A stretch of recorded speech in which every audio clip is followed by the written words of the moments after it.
আজই শেষবারের মতো চেন্নাইয়ের হলুদ জার্সিতে দেখা যাবে বাংলাদেশি পেসার মুস্তাফিজুর রহমানকে। গত ম্যাচগুলোর ধারাবাহিক পারফরম্যান্সের সুবাদে আজও সিএসকের একাদশে তার থাকা অনেকটাই নিশ্চিত। শেষ ম্যাচে সানরাইজার্স হায়দ্রাবাদের বিপক্ষে দারুণ ইকোনমিক্যাল বোলিং করেছিলেন ফিজ। শেষে এসে 2 উইকেটও পেয়েছেন। এখন পর্যন্ত এবারের আইপিএলে সব ম্যাচেই উইকেট পেয়েছেন বাংলাদেশের এই পেসার। 8 ম্যাচে 14 পয়েন্ট নিয়ে আছেন দারুণ ছন্দে। যদিও আজ রাতের ম্যাচ দিয়েই ফিজের এই মৌসুমের যাত্রা শেষ হবে। চেন্নাই কর্তৃপক্ষের অনুরোধে 1 মে পর্যন্ত মুস্তাফিজের এনওসির মেয়াদ বাড়িয়েছিল বিসিবি।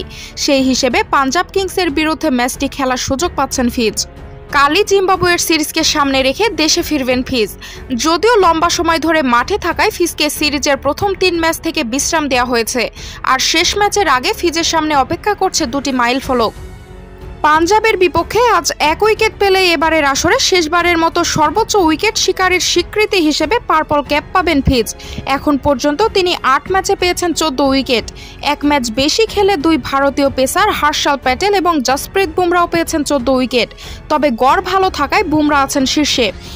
আরেক পেসার হর্ষল খেলছেন পাঞ্জাবেই। আজ হর্ষলের চেয়ে বেশি উইকেট পেলেই পার্পল ক্যাপ পুনরুদ্ধার করবেন ফিজ। আরেকটি মাইলফলকও অপেক্ষা করছে তার জন্য। সেটা এক আইপিএল মৌসুমে বাংলাদেশের হয়ে সর্বোচ্চ উইকেট শিকারের রেকর্ড। আইপিএলে মুস্তাফিজের সেরা মৌসুম কেটেছে 2016 সালে। সেবার তিনি খেলেছিলেন চ্যাম্পিয়ন হওয়া সানরাইজার্স হায়দ্রাবাদের হয়ে। সে মৌসুমে 16 ম্যাচ খেলে নিয়েছিলেন 17টি উইকেট। পাঞ্জাব কিংসের বিপক্ষে 3 উইকেট নিতে পারলেই নিজের 2016 সালে নেওয়া 17 উইকেট ছুঁতে পারবেন টাইগার এই পেসার। আর 4 উইকেট নিতে পারলে ছাড়িয়ে যাবেন নিজেকেই।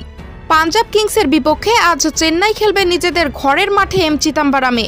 চলতি মৌসুমে মুস্তাফিজের নেওয়া 14 উইকেটের 11টি এসেছে চিপাকের এই মাঠ থেকেই। মৌসুমের প্রথম ম্যাচে এই মাঠে রয়্যাল চ্যালেঞ্জার্স বেঙ্গালুরুর বিপক্ষে 4 উইকেট পেয়েছিলেন ফিজ। 4 উইকেট পাওয়াটা তাই কঠিন হলেও অসম্ভব না ফিজের জন্য।